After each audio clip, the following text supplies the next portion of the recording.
ಹೋದಾಗ ಅದನ್ನು ಆಪ್ರೇಷನ್ ಮಾಡೋ ಮುಂದೆ ಜಸ್ಟ್ ಇದನ್ನು ಈ ಕಡೆ ಒಂದು ಸಣ್ಣದು ಇದಾದಂಗಾಗಿತ್ತು. ಅದನ್ನು ಚೆಕ್ ಮಾಡಕ್ಕಂತೇಳಿ ಹಂಗಾರೆ ಒಂದು 10 ದಿನ ಬಿಟ್ಟು ಆಮೇಲೆ ಬಂತು ರಿಪೋರ್ಟು.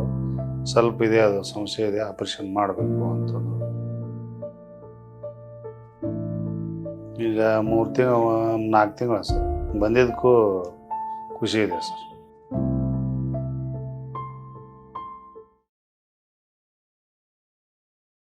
ನಮ್ಮ ತಾಯಿಯವರೇ ಅನ್ನಪೂರ್ಣ ಅಚ್ಚಳ್ಳಿ ಅಂತೇಳಿ, ಅವ್ರ ವಯಸ್ಸು ಬಂದು 68. ಈಗ 3 ಇಯರ್ಸ್ ಬ್ಯಾಕ್ ರೀ ಮುಟ್ಟು ಸರಿ ಆಗ್ತಾ ಇದ್ದಿಲ್ಲ. ಅದನ್ನು ತೋರ್ಸ್ಲಕ್ಕೆ ಹೋದ್ವಿ ನಾವು. ಹೋದಾಗ ಅದನ್ನು ಆಪ್ರೇಷನ್ ಮಾಡೋ ಮುಂದೆ ಜಸ್ಟ್ ಇದನ್ನು ಈ ಕಡೆ ಒಂದು ಸಣ್ಣದು ಇದಾದಂಗಾಗಿತ್ತು. ಅದನ್ನು ಚೆಕ್ ಮಾಡಕ್ಕಂತೇಳಿ ಹಂಗಾರೆ ಡಾಕ್ಟ್ರ್ ಅಂದರು. ನಾವು ಚೆಕ್ ಮಾಡಿ ಅಂದೆ. ಅದನ್ನು ಸ್ವಲ್ಪ ಶಾಂಪಲ್ ಕಟ್ ಮಾಡಿ ಲ್ಯಾಬಿಗೆ ಕಳಿಸಿದ್ರು. ಒಂದು 10 ದಿನ ಬಿಟ್ಟು ಆಮೇಲೆ ಬಂತು ರಿಪೋರ್ಟು. ಸ್ವಲ್ಪ ಇದೆ, ಅದು ಸಮಸ್ಯೆ ಇದೆ, ಆಪ್ರೇಷನ್ ಮಾಡಬೇಕು ಅಂತಂದ್ರು. ಆಯ್ತು ರೀ ಮಾಡಂದೆ. ಆಪ್ರೇಷನ್ನು ಮಾಡಿದ್ರು ರೀ. ಆಮ್ಯಾಗ ಆಪ್ರೇಷನ್ ಆಗಿ ಪ್ರತಿ ತಿಂಗಳು 6 ತಿಂಗಳ ಕೀಮೋಥೆರಪಿ ಕೊಟ್ಟರು. 6 ತಿಂಗಳು 6 ಮಂತ್ ಕೊಟ್ಟರು. ಕೊಟ್ಟಿಂದ ಆಮ್ಯಾಗೆಲ್ಲ ರೆಗ್ಯುಲರಾಗಿ ಒಂದು ಟ್ಯಾಬ್ಲೆಟ್ ಬೆಳಿಗ್ಗೆ ಒಂದು ತೊಗೊತವ್ರಿ, ಒಂದು 5 ವರ್ಷ ತೊಗೋರಿ ಅಂತ ಹೇಳಿದರು. ಅದನ್ನು ತೊಗೊತಾ ಇದ್ವಿ ನಾವು. ಜಸ್ಟ್ ನಾವು ಯೂಟ್ಯೂಬ್ದಾಗ ನೋಡ್ಬೇಕಾದ್ರೆ ಪುನರ್ಜನ್ಮ ಹಾಸ್ಪಿಟ್ಲಿಂಗ್ ಬೆಂಗಳೂರಾಗ ಭಾಳ ಚಲೋ ಐತಿ.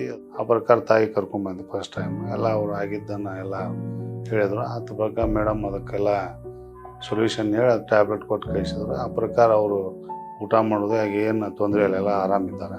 ಈಗ 3 ತಿಂಗಳು 4 ತಿಂಗಳು ಸರ್ ಬಂದಿದ್ದಕ್ಕೂ ಖುಷಿ ಇದೆ ಸರ್. ಆರಾಮದಾರ, ನಾ ಆರಾಮಾಗೀನಿ, ಈಗ ಏನು ತೊಂದರೆ ಇಲ್ಲ ಅಂತ ಹೇಳಿದ್ರು. ಓಡಾಡ್ತಾರೆ ಸರ್, ಓಡಾಡ್ತಾರೆ, ಇದು ಊಟ ಮಾಡ್ತಾರೆ, ಏನು ತೊಂದರೆ ಇಲ್ಲ. ಇದು 3ನೇ ಸರ್, 2 ಸರಿ ಆಗೈತೆ ಸರ್. ಇಲ್ಲಿ ಬಂದ್ರೆಲ್ಲ ಭಾಳ ಚಲೋ ಸರ್, ಆರಾಮಾಗೈತಿ. ನಮಗೆ ಮಾತ್ರ ಆರಾಮಾಗೈತಿ. ನೀವು ಬರ್ರಿ, ಏನಿಲ್ಲ ನಮ್ಮ ಸ್ವಂತ ಅನುಭವ ಸರ್. ಆಗಿದ್ದನ್ನು ಹೇಳಕ್ಕೆ ಕುಂತೇನೆ. ಯಾರೇನು ನಮಗೆ ರೊಕ್ಕ ಕೊಟ್ಟಿಲ್ಲ, ಏನಿಲ್ಲ. ನಾವು ಬಂದೀವಿ, ಸ್ವಯಂ ನಮ್ಗೆ ಇಷ್ಟ ಪಟ್ಟು ನಾವು ಬಂದೀವಿ. ಆ ಪ್ರಕಾರ ನಮ್ಗೆ ಆರಾಮಾಗೈತಿ. ಮತ್ತು ನೀವು ಬಂದ್ರೆ ಆರಾಮ ಮಾಡೇ ಮಾಡ್ತಾರೆ ಮೇಡಮ್ ಅವ್ರ, ನಾ ಹೇಳಕ್ಕೆ ಇಷ್ಟಪಡ್ತೀನಿ ಸರ್.